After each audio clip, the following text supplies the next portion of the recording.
Ohio, the home of the opening round game. And, well, the Eagles, they're good. The Rattlers, they left the band and the cheerleaders at home. Sharon Fisher playing in the open round. He says, we feel disrespected. I'm sure you'll be able to see it when we play on Tuesday, how disrespected we feel. Fisher there, offensive rebound. Do not disrespect me. Niagara up 2. Niagara getting 9-2. Florida A&M's Brian Green. Big block right. Oh, hello, Tyrone Lewis. Sorry, rattle me that. Get out of here. FAMU would trail 35-31 at the half. We go to the second half because they usually play 2. Cliff Brown taking over. Brown working the offensive glass. That's all effort and want to right there. 46-39 Niagara as they look to win their 12th straight ball game. Brown then, good footwork in the paint. 53-41. Brown from outside drills the 3 at a career best 6 3-pointers and 32 points overall. And then Sharon Fisher. Tough jumper. 3 guys on him. He hits at 66-58 Niagara. They would win it 77-69. And yeah, I'm not really sure you want the Jayhawks. Lexington, Penn, and Texas A&M off the Mark Zoller air ball. Quaker guard Brian Grandieri grabs the rebound, feeds Ibrahim Jabber for the layup. 2-point lead for the Quakers. But that was about it for the Quakers. Texas A&M took over from there. AC Law gives them a 6-point lead with that nice layup. Then Dominic Kirk, who had a big game all game, knocks down the 3. It's a 10-point lead for the Aggies, and they coast to a 16-point win. And the Aggies will move on to play Louisville on Saturday. Now, in the Midwest region in Buffalo, Old Dominion and the Butler Bulldogs.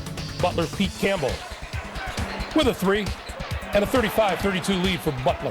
How about duplicating that? Pete Campbell, again, he made 3 of them in the second half to blow the game open for Butler. And then Mike Green off the dribble penetration, hoop plus the foul. Butler up double digits. They win by 11. That's a school record 28th win for the Bulldogs. They will move on to meet the Terrapins of Maryland. East Region play in Winston-Salem, North Carolina. Belmont and the Hoyas of Georgetown. This is Georgetown's Jesse Sapp with a 3, and this gave the Hoyas a huge lead early on at 30-18. Well, Jesse Sapp had a terrific game, 20 points on 8 for 10 shooting, and when the Hoyas did miss, Mr. Roy Hibbert was there. This is how Clark used to pat his rebounding stats. But I tip it up to yourself. Get a lot of boards, especially when you had a contract coming up. But there, Hibbert takes the pass from Patrick Ewing Jr. Belmont kept it close for about 3-4 minutes into the game. After that, all Hoyas. How hot are the Georgetown Hoyas? They have won 16 of their last 17 games, and Belmont's 7-game winning streak comes to an 80-55, the final score. In East Region play in Sacramento, Oral Roberts and Washington State. Taylor Chesty hits the short jump shot, and then watch teammate Kyle Weaver with the inbounds pass stolen for the slam just before halftime. Oral Roberts' lead was 2. Greg, that was a devastating sequence at the end of the first half. I really felt it gave Washington State a lot of momentum into the locker room. That was Ivory Clark with the slam. He had 19 points, and then Kyle Weaver, actually team-high 8 boards. Just a terrific team effort for Washington State. They'll play the winner of this Vandy George Washington You think game. Coach Tony Bennett's done a turnaround job in Washington State? The Cougars have won 15 more games than they did last year. They're 26-7 right now as they're poised to play again on Saturday. Meanwhile, in Midwest Region play in Buffalo, Davidson and the Maryland Terrapins. Stephen Curry with a 3, and Davidson led 41-39. Curry had 30, but it wasn't enough. Vasquez finds Mike Jones for the throwdown. Maryland up by 1. Then DJ Strawberry shakes free in the corner, splashes this 3. Maryland by 4. Then Mike Jones deep. And Maryland gets a 12-point victory. 82-70 is the score in the East Region play in Winston-Salem, North Carolina. Boston College and the Red Raiders of Texas Tech. BC's Tyrese Rice with the dish to Sean Marshall here. Boy, 3s are raining today. 68-62 Eagles. Not a great defensive battle, quite frankly, but Martin Zeno for Texas Tech on the drive. He had a team-high 21. Tyrese Rice was terrific today. 26 points here, taking the pass from Jared Dudley. Sean Marshall had 21 points. And then Rice again with the steal and laying it in to Bob Knight's chagrin. I'll tell you what, though, BC getting good production from players outside of Jared Dudley. If they get that against Georgetown in the second round, it could be pretty interesting. Meanwhile, it will be BC moving on to play Georgetown and Lexington at Rupp Arena. Stanford and Louisville off the turnover. Guard Jerry Smith feeds Earl Clark for the slam and the foul. 33-12 Louisville. Louisville scored 30 points off 21 Stanford turnovers. There you see Padgett getting to the rim. This was all Louisville from start to finish. They had it all going. That's Edgar Sosa knocking down the 3 off the broken play, and they win by 20. Okay, Big East 2-0, ACC 2-0. However, there was a bit of a happening in the night session, and it happened to Duke. The 6th-seeded Blue Devils taking on the 11th-seed Virginia Commonwealth. Minute left, tied at 74. Eric Maynard puts the Rams up by 2. Under 20 seconds left. You'd think Duke was down 3, by the way. Virginia Commonwealth let DeMarcus Nelson make the easiest basket of all time. 5 seconds left. It's Maynard. The shot by the North Carolina native felt throughout North Carolina. 6 of his 22 in the final 84 seconds. I know what you're thinking. It's Christian Laettner time. Laettner in the house, the Buffalo area native at the game.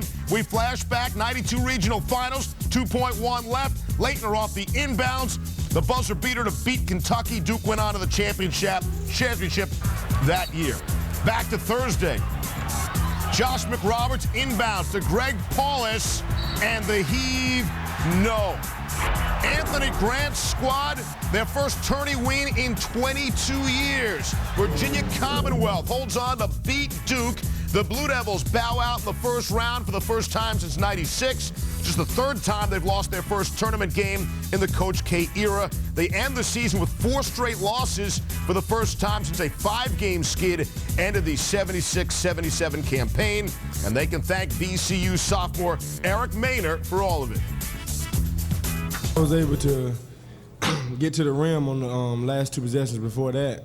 And I felt like if I came down and got him off balance a little bit, I was going to be able to hit a little short jumper. And that's the way it happened. Thank all of them for giving us an opportunity to play in this tournament. There are 260 or 70 teams that don't get into this thing. It's not our birthright to get in. You have to earn it each year. They didn't walk out on the court tonight thinking that someone was going to just hand them over a game. To me, that's being spoiled.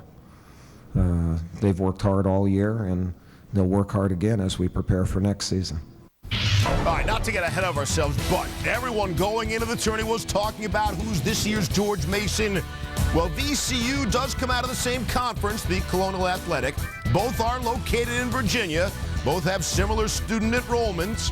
Both were 11 seeds. And keep in mind, VCU eliminated George Mason in its conference championship game last week. From the West region, Gonzaga, Indiana. Zags won this matchup in the 2nd round a year ago. Second half, Indiana up 6. Armin Bassey had 22 points and 6 threes.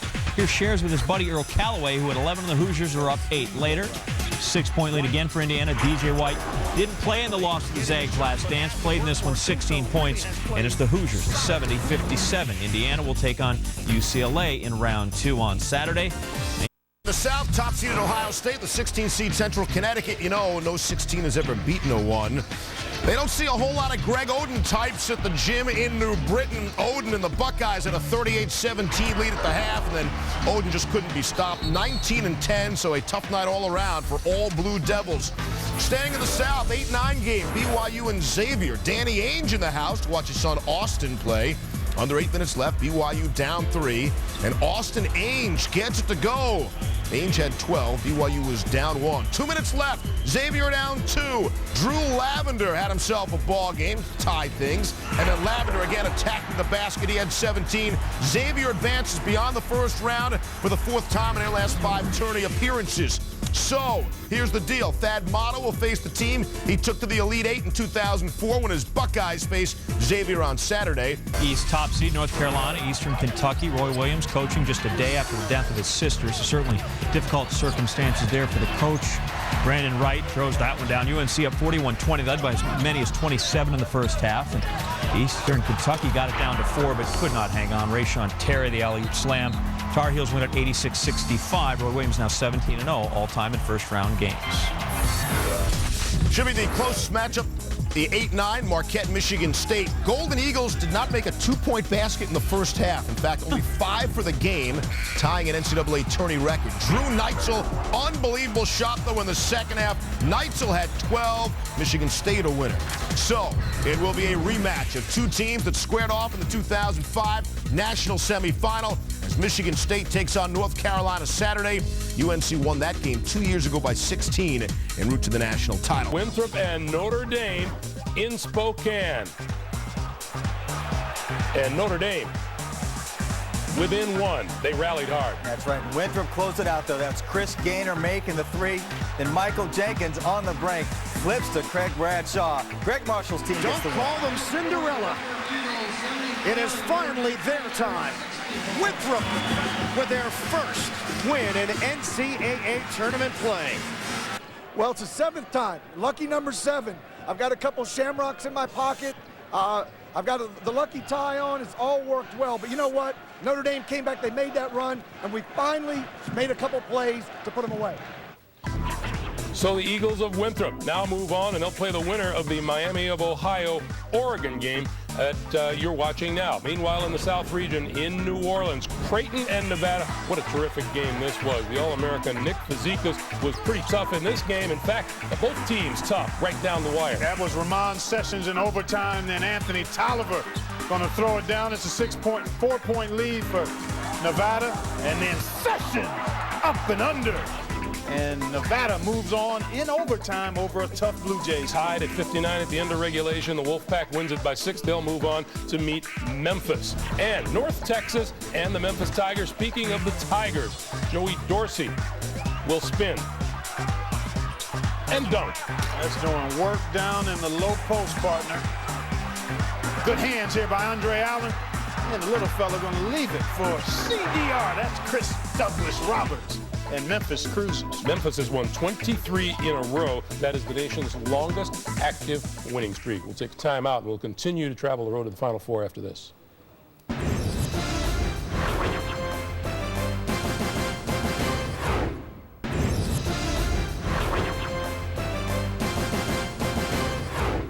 Welcome back, everyone. As we continue down the scoreboard, the Islanders of Texas A&M Corpus Christi had visions of grandeur in their first ever NCAA tournament appearance game. They took an early lead, but then Wisconsin came charging back. That's Cameron Taylor with a 3. They're tied at 47. Cameron Taylor finally got hot at one point, scoring 8 straight points. That gave the Badgers the boost that they needed. That's Marcus Landry for the follow-up. Taylor again. He was scoreless through about the first 30 minutes of the game. And almost a big-time upset. A&M Corpus Christi couldn't quite pull it off. Meanwhile, they're going to take on the winner of Georgia Tech and UNLV. That game taking place in Chicago. UNLV's Wink Adams to Wendell White up for the slam, and the running Rebels were running early. White was terrific in this ball game, Greg. This is going to be Anthony Moore for Georgia Tech. He's going to make the 3 to tie the game. UNLV led for most of it, but Tech battled back. That's Javaris, Crittenden to Alati, Aminu to cut the lead to 1. Wendell White again for UNLV put them up by 1, and then White, little hobble down the stretch, makes the layup and got fouled for Lon Kruger's bunch gets the win. Georgia Tech's a big physical basketball team, and I thought we let them back in at confidence-wise late in the first half, and then they take a lead, and our guys hung in there. Our guys have done a pretty good job of that all year. So they move on now. Long Beach and Tennessee, if there was a team that really had a no contest, it was Tennessee, off and running early, and they just never stopped. They put 121 points on the board today. Turned a bunch of turnovers into a bunch of points. Smith there with the pilfer and point production at the end. How about the sweet shooting, Chris Lofton from deep? That's wet. Now he goes with the left hand, gets the hoop. It was all ball. Meanwhile, Albany against Virginia. The Great Danes came out with great hopes. It just didn't happen, Clark. Did not happen. Nice inside move. So Yoye inside. And then Diani sparking up. Splash for 3.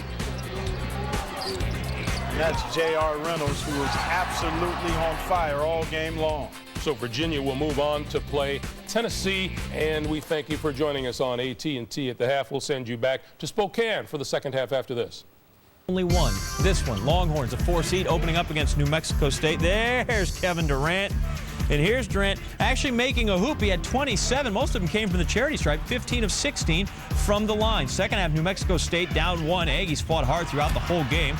Attila Passos for 2. New Mexico State led by 1 there. A.J. Abrams then coming back, down 1.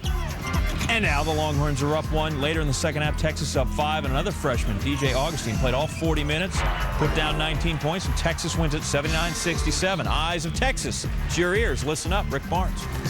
I told him to let it come to him. I said, you don't have to force anything. Just be strong on the ball. They're going to keep doing that. You're going to get to the foul line, which he did.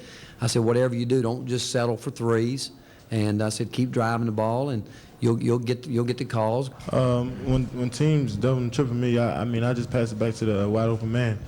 We do it, and when they wide open, we hit the shots. So I really like getting double and triple teams because my teammates do a great job of hitting shots, going to the basket, getting to the free throw line. So Durant's 27 points Friday night moved him into second place for the most points ever scored in a freshman season. Durant averaging close to 26 points per game. Has scored at least 30 in 10 different occasions this season. He needs 92 more to pass Chris Jackson, so that may take a Final Four showing. Basketball world, Florida was there a year ago. Top seed opening in the Midwest against the 16 seed Jackson State. I had Jackson State in my bracket this spring. You're not smart. Torian Green, the drive, finds Corey Brewer. Gators on the break. It's Green to Joakim Noah. They scored 71 points in the second half. Second game of the tourney for the 16 seed Niagara. Remember, they played in the opening round game. This figured to be their last game against top-seeded Kansas. That was Julian Wright at 10 and 9, and off the inbounds, Mario Chalmers. All Kansas starters scoring in double figures, 107 points. Villanova, Kentucky. It's the West Region 8-9er. Second half, Kentucky up 5. Randolph Morris, who had 19 points, 11 boards here, helps out Bobby Perry, who had 6. Kentucky up 7. A lot of math in the program already. Joe Crawford, tough shot. Kentucky up 9. They go on to win 67-58. Illinois had this year's 12-5 upset in hand against Virginia Tech. Then the Illini let the Hokies score the last 12 points of the game.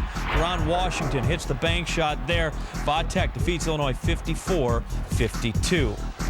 Ernie Kent, the 3-seed Oregon, taking on the 14-seed Miami of Ohio. Final minute, Miami's within 3. Tim Paulitz, baseline floater. He had 21. It's a 1-point game. We're all about the flashback. The MAC championship, the buzzer beater, Doug Penno, the 3 off glass.